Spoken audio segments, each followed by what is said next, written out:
अस्सलाम वालेकुम।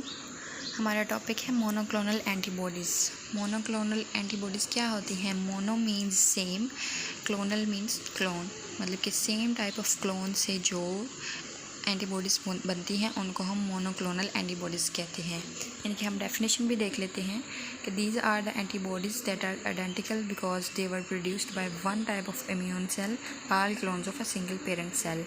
तो इससे भी हमें यही बात पता चल रही है कि जो सेम टाइप ऑफ एंटीबॉडीज़ होती हैं जो कि एक ही पेरेंट सेल के तमाम क्लोन से सेम टाइप ऑफ क्लोन से प्रोड्यूस होती हैं उनको हम मोनोक्लोनल एंटीबॉडीज़ कहते हैं। अब हमने इनकी प्रोडक्शन पढ़नी है कि मोनोक्लोनल एंटीबॉडीज़ की प्रोडक्शन कैसे हम करवा सकते हैं। तो इनकी प्रोडक्शन के लिए हमारे पास एक टेक्नोलॉजी है या टेक्निक कह लें, हमारे पास एक स्पेशल टेक्नोलॉजी है जिसको हम हाइब्रिडोमा टेक्नोलॉजी कहते हैं, जिसकी मदद से हम मोनोक्लोनल एंटीबॉडीज़ की प्रोडक्शन करवाते हैं। इसको हम हाइब्रिडोमा टेक्नोलॉजी क्यों कहते हैं? क्योंकि हम इसमें हाइब्रिड सेल्स का यूज़ करते हैं। हाइब्रिडोमा का मतलब ही यही होता है कि दो चीज़ों का फ्यूजन करवाना, यानी कि दो चीज़ों की फ्यूजन से एक नई चीज़ का बनना, उसको हम हाइब्रिडोमा कहते हैं।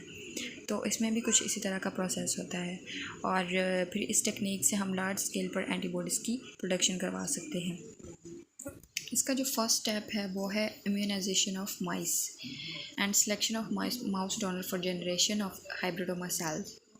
इसमें हम क्या करेंगे कि जिस भी एंटीजन के ख़िलाफ़ हमें एंटीबॉडीज़ प्रोड्यूस करनी है, उस एंटीजन को हम माइस में इंजेक्ट करते हैं तो उसकी बॉडीज़ में एंटीजन के ख़िलाफ़ एंटीबॉडीज़ प्रोड्यूस होंगी। इस तरह हम 4-5 डेज़ के बाद एंटीबॉडीज़ का जो है लेवल होता है माउस के अंदर चेक करते हैं। अगर उसके अंदर एंटीबॉडीज़ का लेवल सफिशेंट है जो हमें चाहिए, तो हम उस माउस को सेक्रीफाइस कर देंगे, मतलब उसका जो स्प्लीन है उसको आइसोलेट कर देंगे और इसमें से हम 20 सेल्स को निकाल लेंगे जो इस एंटीबॉडीज़ को प्रोड्यूस कर रहे हैं। उन 20 सेल्स को हम इसमें से निकाल लेंगे। अगर हम एंटीबॉडीज़ का लेवल जो है, हमें एंटीबॉडीज़ का लेवल सफिशिएंट नहीं लगता, मतलब जितना हमें चाहिए उसके मुताबिक नहीं है, तो हम माउस के अंदर दूसरी डोज़ लगाते हैं जिसको हम बूस्टर डोज़ बोलते हैं। जो हमारा जो है सेकंड स्टेप है हाइब्रिडोमा टेक्नोलॉजी का, यानी कि screening of mice for antibody production.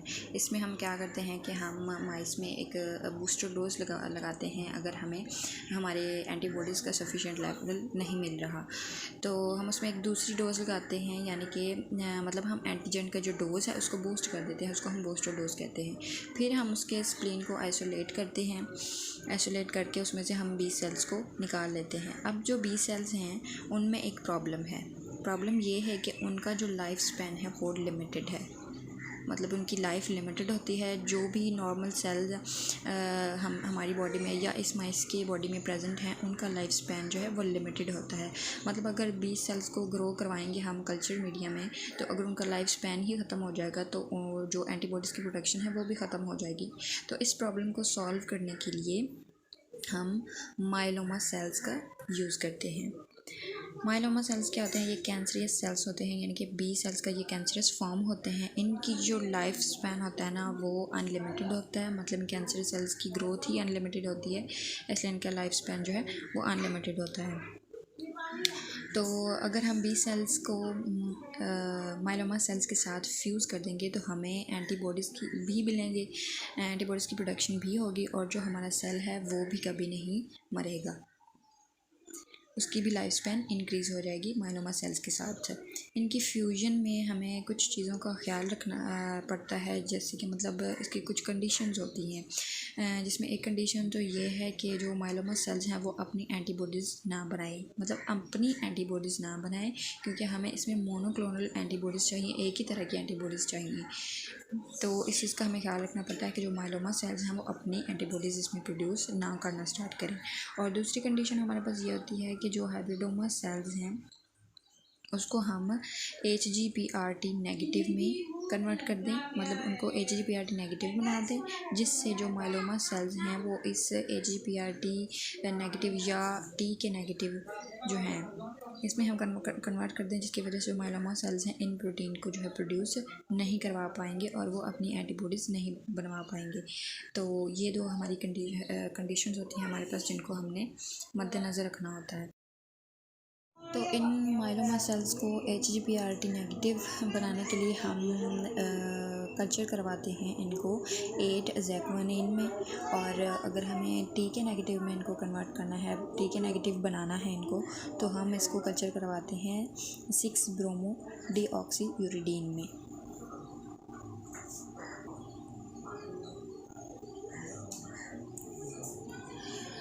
तो हम इन दोनों सेल्स का फ्यूजन करवाते हैं, बी सेल्स और माइलोमा सेल्स का।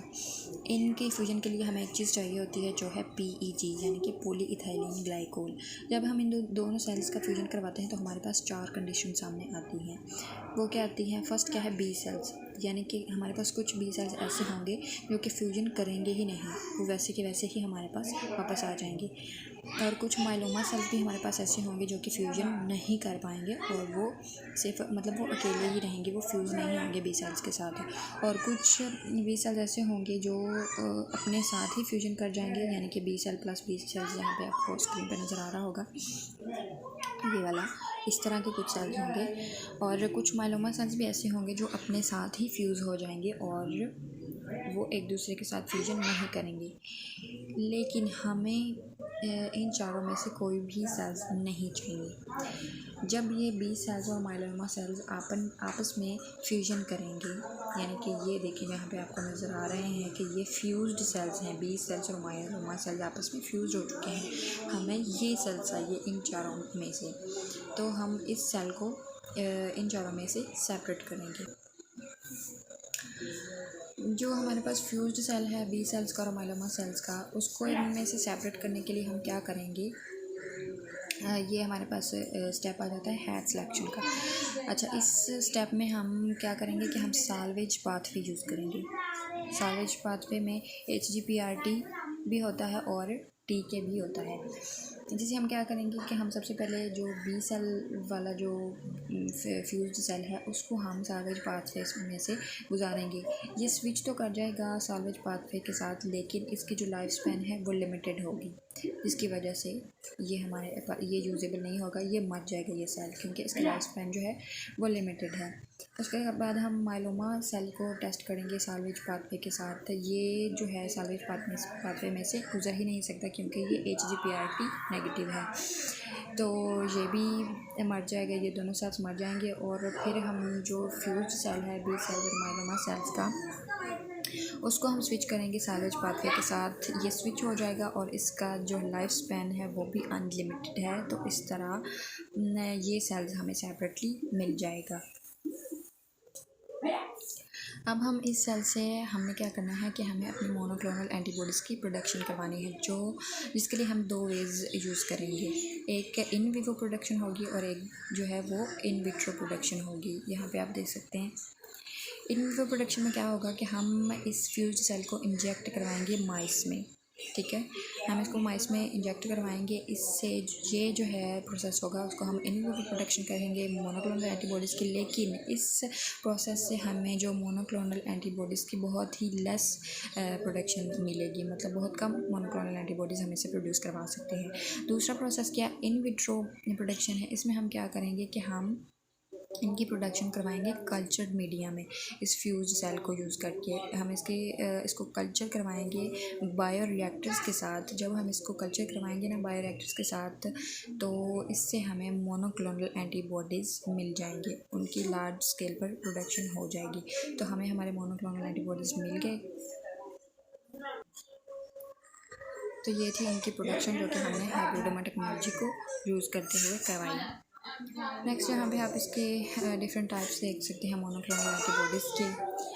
और लास्ट पे आ जाती हैं इसकी एप्लीकेशंस के। मोनोक्लोनल एंटीबॉडीज़ जो हैं वो कहाँ कहाँ पे यूज़ हो सकते हैं। इनके हम डिफरेंट फील्ड्स में एप्लीकेशन देखेंगे। डायग्नोस्टिक के एप्लीकेशंस अगर हम इनकी बात करें तो ये बायो सेंसर्स में और माइक्रो एरेज में यूज़ होते हैं। थेरेपेटिक एप्लीकेशन देखें तो ये transplant, rejection, cardiovascular disease, cancer, infectious disease और इन्फ्लेमेटरी डिजीज़ में यूज़ होते हैं। क्लिनिकल एप्लीकेशंस में इनकी आ जाती हैं प्यूरिफिकेशन ऑफ ड्रग्स और इमेजिंग द टारगेट। और फ्यूचर एप्लीकेशंस में की हम बात करें तो ये फ़ाइट कर सकते हैं अगेंस्ट बायो टेररिज्म।